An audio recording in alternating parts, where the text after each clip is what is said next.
এই মুহূর্তে breaking news, Vicky খুনে ধৃত অর্জুনের ভাইপো অর্জুন সিং এর ভাইপোকে গ্রেপ্তার পুলিশের। আপনাদের জানিয়ে রাখি, ভিকি খুনে ধৃত অর্জুনের ভাইপো অর্জুন সিং এর ভাইপোকে গ্রেপ্তার পুলিশের। ভিকি খুনে ধৃত অর্জুনের ভাইপো অর্জুন সিং তার ভাইপোকে গ্রেপ্তার পুলিশের। আমাদের সঙ্গে রয়েছেন আমাদের প্রতিনিধি সুবীর, আরো বিস্তারিত বলবে সুবীর।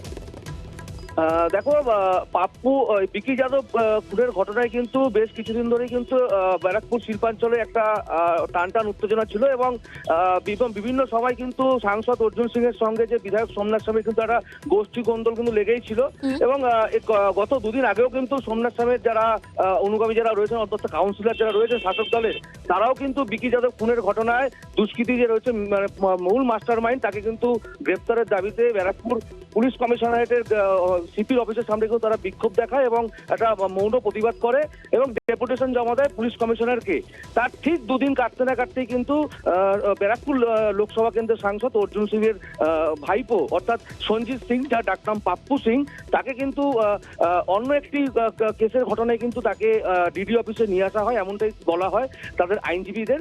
এবং তাকে যখন নিয়ে আসা হয় সঙ্গে সঙ্গে কিন্তু ডিডি অফিস আছে, গোয়েন্দা দপ্তরের অফিস, সেখানে কিন্তু গোয়েন্দা যারা আধিকারিক আছেন তারা কিন্তু পাপ্পু সিংকে গ্রেপ্তার করে এবং গ্রেপ্তার করার সঙ্গে সঙ্গে কিন্তু যারা আইনজীবী রয়েছেন তারাও কিন্তু যারা গোয়েন্দা আধিকারিক রয়েছেন তাদের সাথে কিন্তু বাকবিতণ্ডা জড়িয়ে পড়ে একদম গোয়েন্দা দপ্তরের অফিসের ভেতরেই। এবং এই ঘটনাকে কেন্দ্র করে কিন্তু ব্যারাকপুর শিল্পাঞ্চলে এখন যথেষ্টই মানে টানটান একটা উত্তেজনা রয়েছে, কারণ এই বিকি যাদব খুনের ঘটনায় যেই মাস্টার মাইন্ডের কথা বলা হচ্ছিল, পুলিশ কিন্তু সেই মাস্টার মাইন্ড অর্থাৎ অর্জুন সিং এর ভাইপোকে সন্দেহ করেই কিন্তু তাকে বিকি যাদবের খুনের ঘটনায় গ্রেপ্তার করেছে, এমনটা আমরা জানতে পারছি গোয়েন্দা সূত্র মারফত। বেশ, ধন্যবাদ সুবীর।